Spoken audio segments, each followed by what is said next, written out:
మీరందరూ కూడా దాదాపు 2 గంటల నుంచి ఈ సభా కార్యక్రమం నడుస్తున్నదంటే 2 గంటల సమయం అయింది. మీరందరూ ఇక్కడ కూర్చొని ఈ వేదిలో ఒక 20-25 నిమిషాలు మీరు ప్రశాంతంగా ఉంటే కొన్ని విషయాలు మీతో మాట్లాడుకొని ఈ సభను మనం విజయవంతంగా ముగించుకోవచ్చు.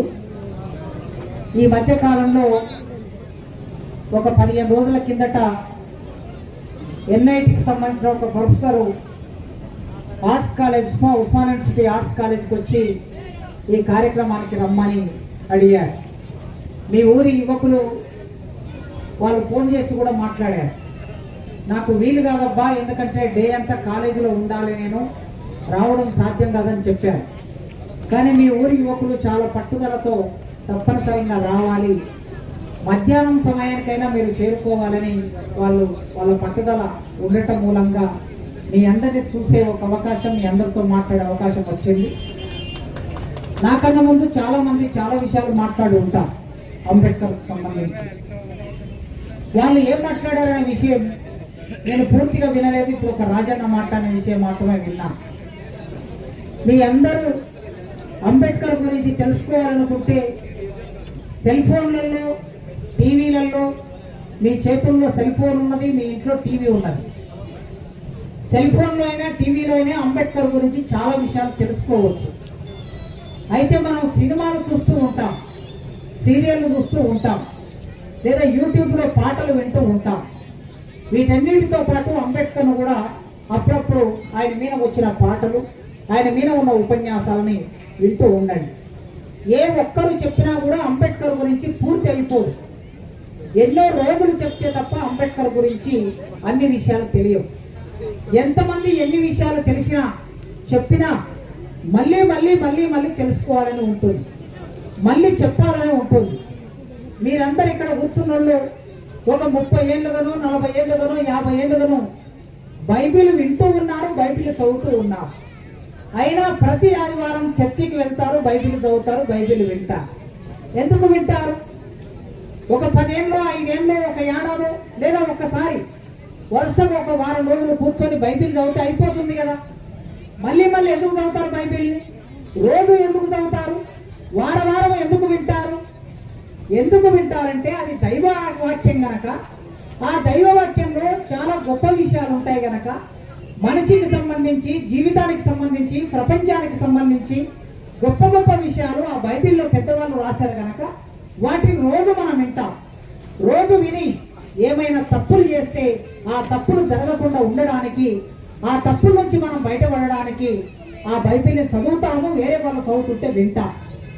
అంబేద్కర్ గురించి కూడా అంతే. ఎన్ని సంవత్సరాలైనా, ఎంతమంది చెప్పినా, ఎన్ని సినిమాలు తీసినా, ఎన్ని సీరియళ్ళు తీసినా అంబేద్కర్ గురించి మనం రోజు వింటూ ఉండాలి, రోజు మాట్లాడుతూ ఉండాలి, రోజు వ్యాసాలు రాస్తూ ఉండాలి. అప్పుడే ఈ దేశం, ఈ సమాజం మారుతుంది. ఆయన దాదాపు 100 సంవత్సరాల కిందట అమెరికా వెళ్ళాడు చదువుకోవడానికి. మీ పిల్లలు ఎవరైనా హైదరాబాద్కో లేకపోతే వరంగల్కో చదువుకోవడానికి వెళ్ళి ఉంటారు. అమెరికా వెళ్ళిన వాళ్ళు ఉన్నారో లేదో నాకు తెలియదు. కానీ 110 సంవత్సరాల కిందట అంబేద్కర్ అమెరికా వెళ్ళాడు. అమెరికా వెళ్ళిన తర్వాత చదువుకుంటూ ఉన్నాడు. చదువుకుంటూ ఉన్నప్పుడు ఆయనకు తినడానికి తిండి లేదు. తినడానికి తిండి లేకపోతే ఏం చేయాలి? డబ్బులు ఎవరు ఇస్తారు అమెరికాలో? ఊరు కాని ఊరు, దేశం కాని దేశం. పైసలు ఎవరిస్తారు? అన్నం ఎవరు పెడతారు? ఎవరు పెట్టలేరు. అప్పుడు వాళ్ళ భార్యకు ఒక లెటర్ రాశాడు. ఆ భార్యకు లెటర్ రాసి, నీ దగ్గర ఏమైనా ఒక 100 రూపాయలు 200 రూపాయలు ఉంటే ఆ డబ్బుల్ని పంపించు, ఎందుకంటే నేను చదివే చదువు ఆగిపోతుందేమని ఒక భయం ఉంది నాకు. చదువు ఆగిపోతే నాకు భయం అంటే నేను తిండి లేక చనిపోతానో, లేకపోతే చదువు ఆగిపోతే నాకు ఉద్యోగం రాజనో కాదు. నేను చదవకుండా ఆపేస్తే నా చదువు మధ్యలో మార్పు తీసుకురావాలని నేను ఈ చదువు చదువుతున్నా కనుక వాళ్ళ జీవితాల్లో మార్పు తీసుకురావడం ఆగిపోతుంది కనుక నువ్వు డబ్బులు పంపించు అని అడిగాడు.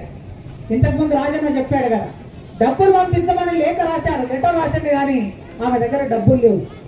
డబ్బులు లేకపోగా తన పిల్లలు, ఒక బిడ్డ అనారోగ్యం పాలై హాస్పిటల్ తీసుకెళ్ళాలి, హాస్పిటల్లో డాక్టర్ చూపెట్టాలి. ఆ రోజు ఈ రోజు రాజన్న పసిపిల్లల డాక్టర్ ఉన్నాడు.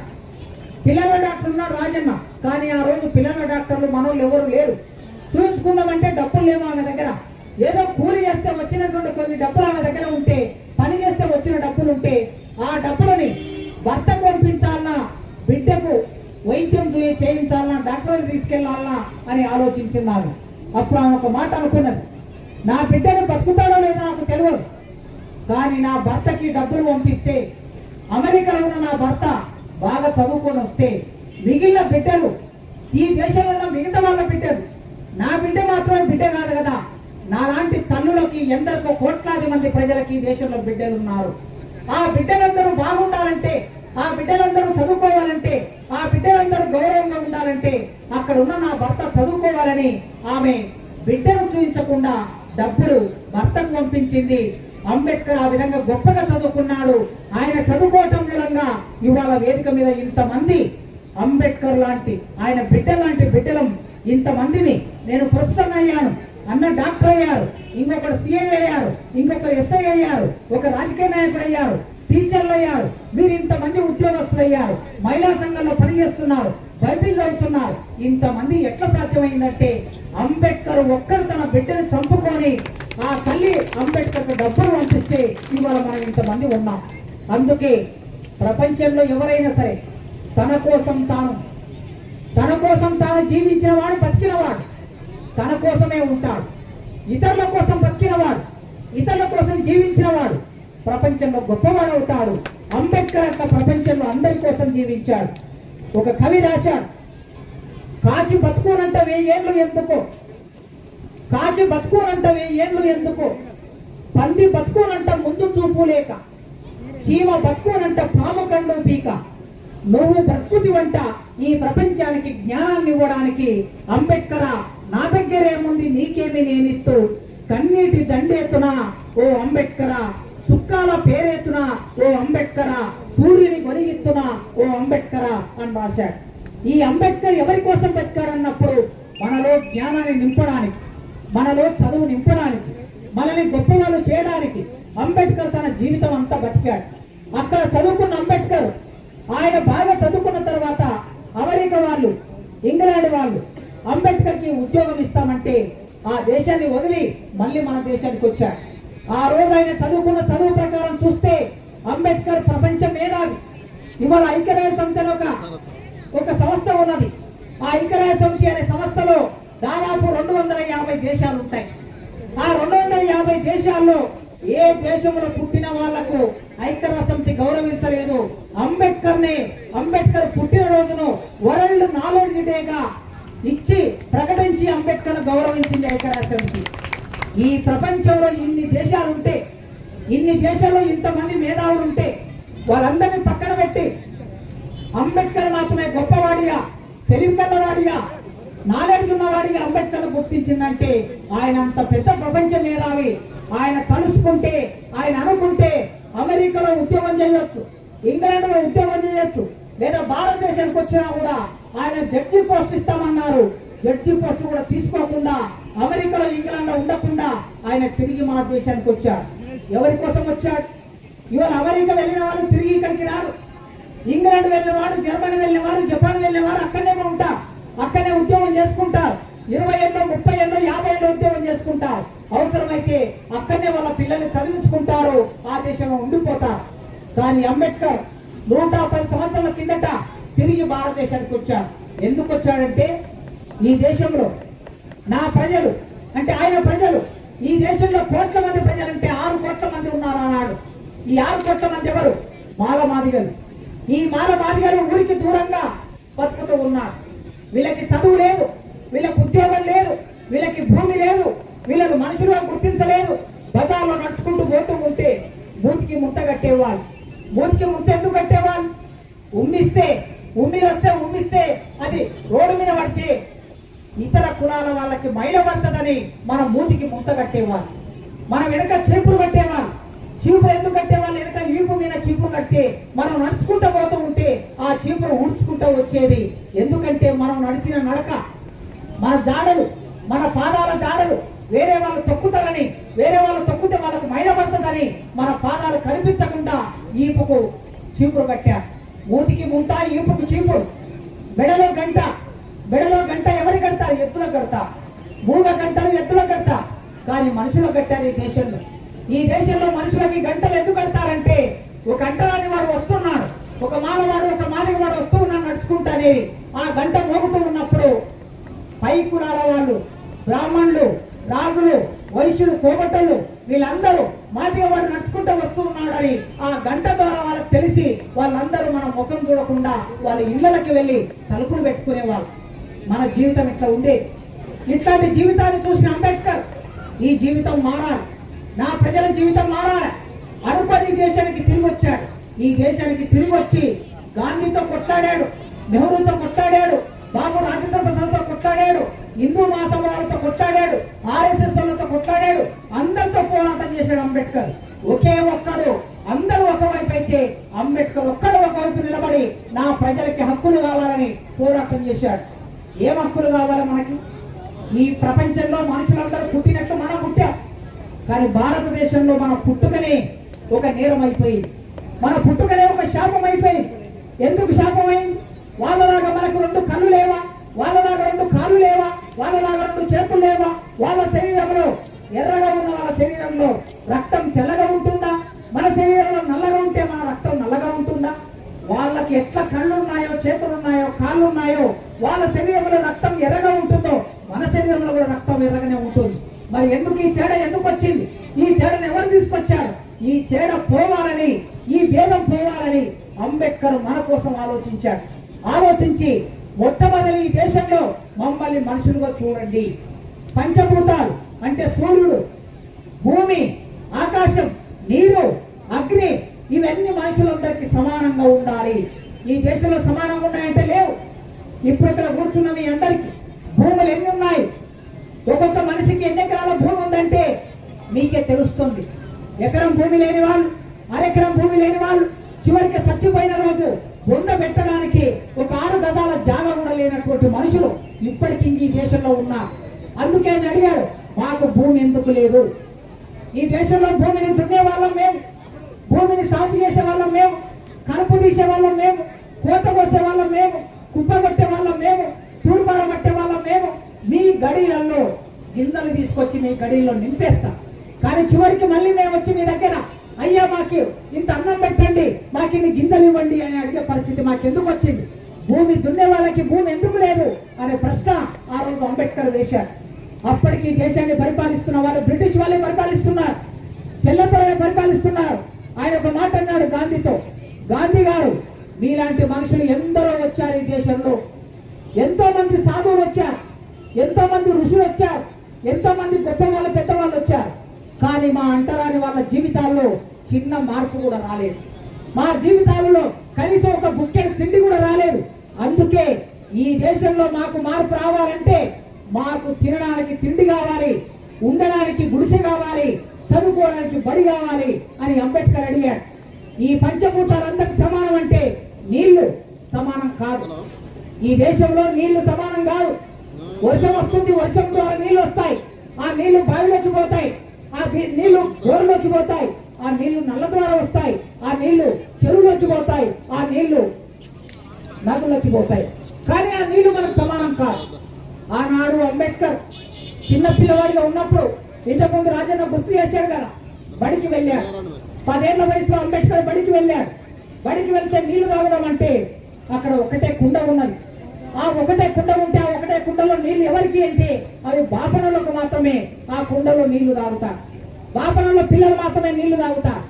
ఒక నల్ల ఉన్నది, ఆ నల్ల దగ్గర నీళ్లు ఎవరు తాగుతారంటే పై కులాల వాళ్ళు మాత్రమే నల్ల దగ్గర నీళ్లు తాగుతారు.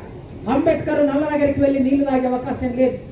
అందరూ తాగిన తర్వాత నల్ల ఇప్పుకొని అందరు నీళ్లు తాగిన తర్వాత ఆ నల్ల నీళ్ళని కింద పడి పోతూ ఉంటే దూరంగా వెళ్ళి ఆ భూమి మీద పారుకుంటా పోతే దూరంగా వెళ్ళి అంబేద్కర్ తాగవలసిన పరిస్థితి వచ్చింది. అందుకే అంబేద్కర్ తాను పుట్టినప్పుడు పెరిగినప్పుడు బడికి వెళ్ళినప్పుడు తాగడానికి నీళ్లు లేవు గనక 1927లో అంటే సరిగ్గా 100 సంవత్సరాల కిందట ఈ దేశంలో అంబేద్కర్ నీళ్ల కోసం పోరాటాన్ని మొదలు పెట్టాడు. మాకు నీళ్లు కావాలి తాగడానికని పోరాటాన్ని మొదలు పెట్టాడు. ఆయన పుట్టిన రాష్ట్రం మహారాష్ట్ర. ఆ మహారాష్ట్రలో మహాద్ అనే ఒక ఊరిలో ఒక చెరువు ఉంటే ఆ చెరువులో నీళ్లు తాగడానికి మాలమాదిగలకు అవకాశం లేకపోతే అంబేద్కర్ అక్కడికి వెళ్ళాడు.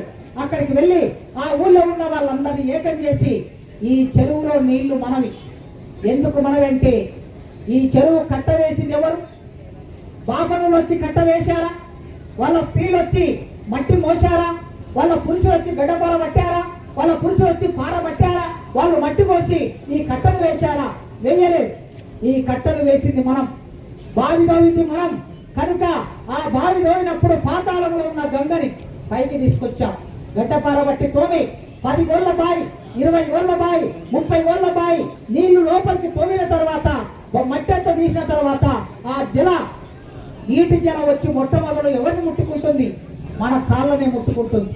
మన చేతుల్ని మన కాళ్ళని ముట్టుకుంటుంది. మన చర్మం మీద, మన పై మీద ఊరినటువంటి చెమట ఆ నీళ్ళలో కలుస్తుంది. ఆ తర్వాత మనం బయటకు వచ్చాక ఆ చెరువు మీద లేకపోతే ఆ బావి మీద మనకు హక్కు లేకుండా వాపనులకి హక్కు తీసుకొని మనకు నీళ్లు లేకుండా చేశారు. కనుక ఈ చెరువులో మనం నీళ్లు తాగాలని అంబేద్కర్ ఆనాడు పోరాటాన్ని మొదలు పెట్టాడు. 100 సంవత్సరాల కిందట నీళ్ల కోసం మొదలుపెట్టిన పోరాటం తర్వాత రాజ్యాంగం రాశాడు. ఈ రాజ్యాంగంలో నా ప్రజలకి చదువులు కావాలని, నా ప్రజలకి తెలివి ఉండాలని, నా ప్రజలకి ఉద్యోగాలు కావాలని. బాపరులు మాత్రమే టీచర్లు ఎందుకు అవుతారు? బాపరులు మాత్రమే లెక్చరర్లు ఎందుకు అవుతారు? కొన్ని కులాలకు మాత్రమే అవకాశం ఎందుకున్నది? అందరికీ చదువుకునే అవకాశం కావాలని అంబేద్కర్ ఏం రాశాడు? మన అందరి కోసం రాజ్యాంగం రాశాడు. ఇవాళ రాజన్న ఉప ముఖ్యమంత్రి అయ్యాడు, ఎమ్మెల్యే, అంతకుముందు ఎమ్మెల్యే అయ్యాడు, అంతకుముందు డాక్టర్ అయ్యాడు. అంబేద్కర్ రాజ్యాంగం రాయకపోతే, అంబేద్కర్ రిజర్వేషన్లు ఇవ్వకపోతే రాజన్న డాక్టర్ అయ్యేవాడు కాదు, నేను ప్రొఫెసర్ అయ్యేవాడిని కాదు, రాజన్న ఎమ్మెల్యే అయ్యేవాడు కాదు, మంత్రి అయ్యేవాడు కాదు.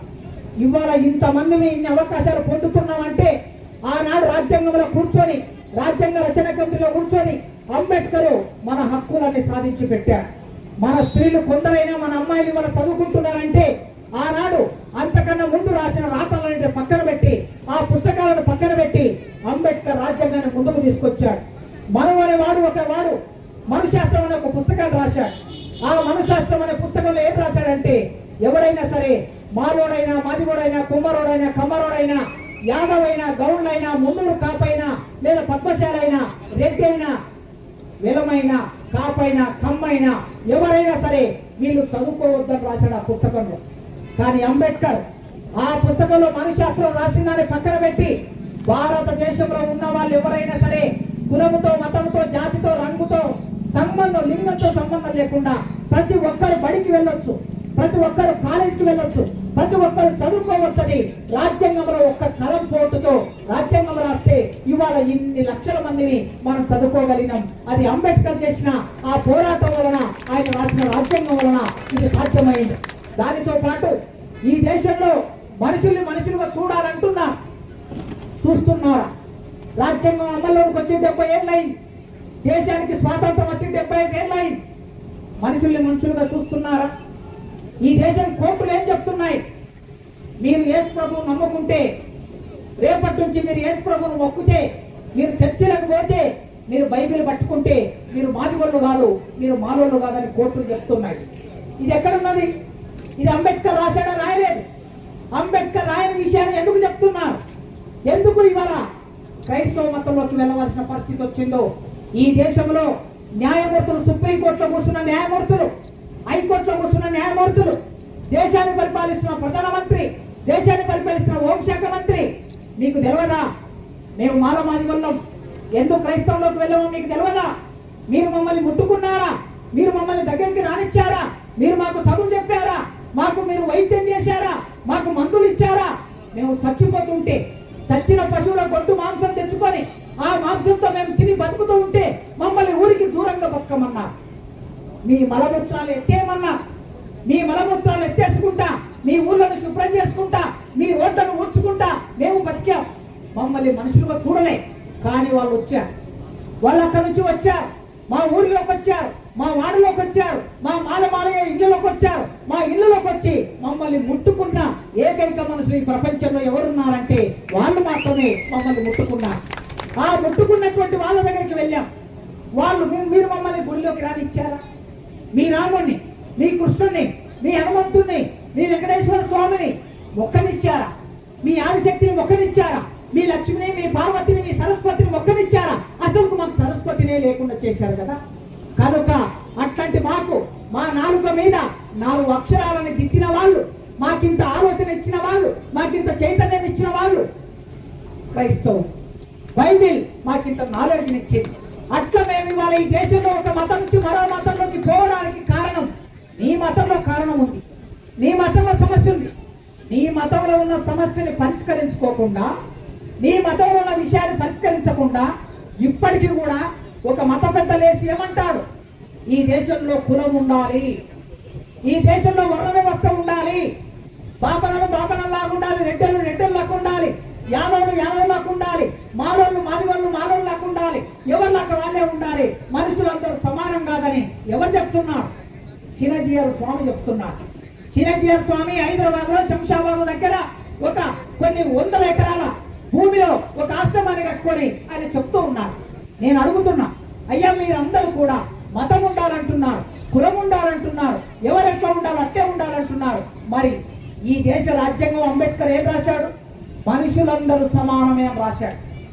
75 సంవత్సరాలు వచ్చిన భారతదేశానికి, 70 సంవత్సరాలు వచ్చిన భారత రాజ్యాంగం ఉన్న రోజుల్లో మనుషులందరూ సమానమే అని అంబేద్కర్ రాస్తే మనుషులు సమానం కాదని మీరు చెప్తూ ఉన్నారు. ఒక ఎమ్మెల్యే, ఒక ఎంపీ, ఒక మంత్రి వాళ్ళు ఏమంటున్నారు? మేము రాజ్యాంగాన్ని తీసి పక్కన పెడతాం, మేము మనుశాస్త్రాన్ని తీసుకొచ్చి అమలు చేస్తామంటున్నారు. ఆనాడు అంబేద్కర్ మనుశాస్త్రాన్ని తీసి పక్కన పెట్టాడు, రాజ్యాంగాన్ని తీసుకొచ్చాడు. మనుశాస్త్రానికి వ్యతిరేకంగా రాజ్యాంగాన్ని తీసుకొచ్చాడు, అబద్ధానికి వ్యతిరేకంగా రాజ్యాన్ని తీసుకొచ్చాడు, అవాస్తవానికి వ్యతిరేకంగా రాజ్యాంగాన్ని తీసుకొచ్చాడు. మనుషులందరూ సమానమైన చెప్పాడు. ఓట్లేద్దామంటే ఓట్లేయడానికి ఈ దేశంలో హక్కు లేదు. అంబేద్కర్ వచ్చి ఒకటే మాట అన్నాడు, ఈ దేశంలో ఓట్లు ఎవరెవరు వేయాలి అన్నప్పుడు గాంధీ గారు ఒక మాట అన్నారు, ఓటకు ఎవరికి ఇవ్వాలి అంటే గాంధీ గారు చెప్పిన మాట, నెహ్రూ గారు చెప్పిన మాట, సర్దార్ పటేల్ చెప్పిన మాట, బాబు రాజేంద్ర ప్రసాద్, వీళ్ళందరూ పెద్ద పెద్ద నాయకులు, సరోజిని నాయుడు, వీళ్ళందరూ చెప్పిన మాట ఏమిటో తెలుసా? ఓట్లకు ఎవరికి ఇవ్వాలంటే ఓటు వేయడానికి డిగ్రీ చదువుకున్న వాళ్ళకి ఓటు వేయడానికి హక్కు ఇవ్వాలని చెప్పారు. డిగ్రీ చదువుకున్న వాళ్ళకి మాత్రమే ఓటక్కట, భూమి ఉన్న వాళ్ళకి మాత్రమే ఓటక్కట, పన్ను కట్టే వాళ్ళకి మాత్రమే ఓటక్కట.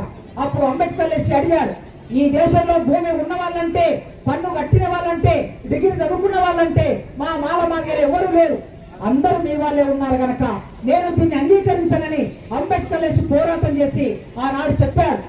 ఈ దేశంలో 21 సంవత్సరం దాటిన ప్రతి ఒక్కరికి ఓటక్కు ఇచ్చినప్పుడే నా దేశంలో ఉన్న ఈ దళిత ప్రజలకి, మాలమాదిగ ప్రజలకి ఓటక్కు వస్తుంది కనుక ఆ ఓటక్కు అందరికీ సమానంగా ఇవ్వాలని చెప్పారు.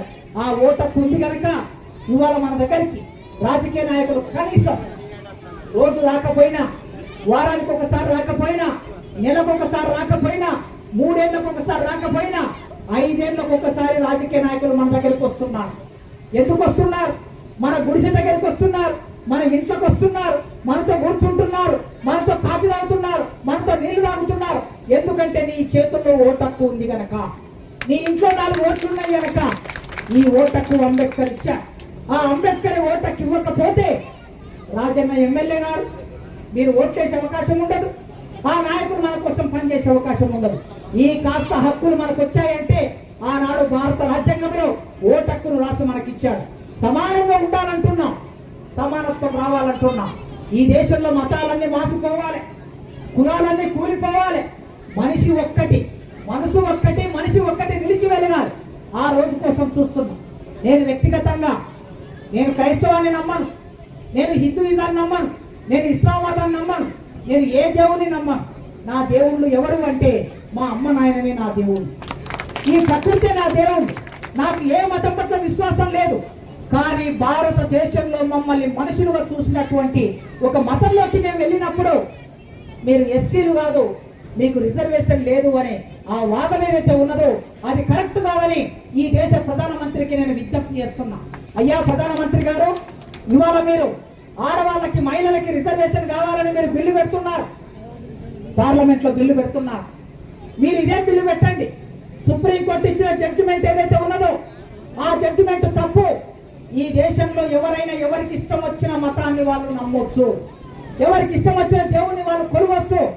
రాజ్యాంగంలోని ఆర్టికల్ 25 ప్రకారం ఎవరి మతాన్ని వాళ్ళు విశ్వసించవచ్చు అని రాజ్యాంగం చెప్పింది కనుక దాని ప్రకారం ఏ మతాన్ని నమ్ముకున్నా మాట్లాడిన విషయం మాత్రమే విన్నా. మీ అందరూ అంబేద్కర్ గురించి తెలుసుకోవాలనుకుంటే సెల్ ఫోన్లలో, టీవీలలో, మీ చేతుల్లో సెల్ ఫోన్ ఉన్నది, మీ ఇంట్లో టీవీ ఉన్నది. సెల్ ఫోన్లో అయినా టీవీలో అయినా అంబేద్కర్ గురించి చాలా విషయాలు తెలుసుకోవచ్చు. అయితే మనం సినిమాలు చూస్తూ ఉంటాం, సీరియళ్ళు చూస్తూ ఉంటాం, లేదా యూట్యూబ్లో పాటలు వింటూ ఉంటాం. వీటన్నిటితో పాటు అంబేద్కర్ను కూడా అప్పుడప్పుడు ఆయన మీద వచ్చిన పాటలు, ఆయన మీద ఉన్న ఉపన్యాసాలని వింటూ ఉండండి. ఏ ఒక్కరు చెప్పినా కూడా అంబేద్కర్ గురించి పూర్తి అయిపోదు. ఎన్నో రోజులు చెప్తే తప్ప అంబేద్కర్ గురించి అన్ని విషయాలు తెలియవు. ఎంతమంది ఎన్ని విషయాలు తెలిసినా చెప్పినా మళ్ళీ మళ్ళీ మళ్ళీ మళ్ళీ తెలుసుకోవాలని ఉంటుంది, మళ్ళీ చెప్పాలని ఉంటుంది. మీరందరూ ఇక్కడ కూర్చున్న వాళ్ళు ఒక 30 ఏళ్ళుగానో 40 ఏళ్ళుగానో 50 ఏళ్ళుగానో బైబిల్ వింటూ ఉన్నారు, బైబిల్ చదువుతూ ఉన్నారు. అయినా ప్రతి ఆదివారం చర్చికి వెళ్తారు, బైబిల్ చదువుతారు, బైబిల్ వింటారు. ఎందుకు వింటారు? ఒక 10 ఏళ్ళు, 5 ఏళ్ళు, ఒక ఏడాదో లేదా ఒక్కసారి వరుసగా ఒక వారం రోజులు కూర్చొని బైబిల్ చదివితే అయిపోతుంది కదా.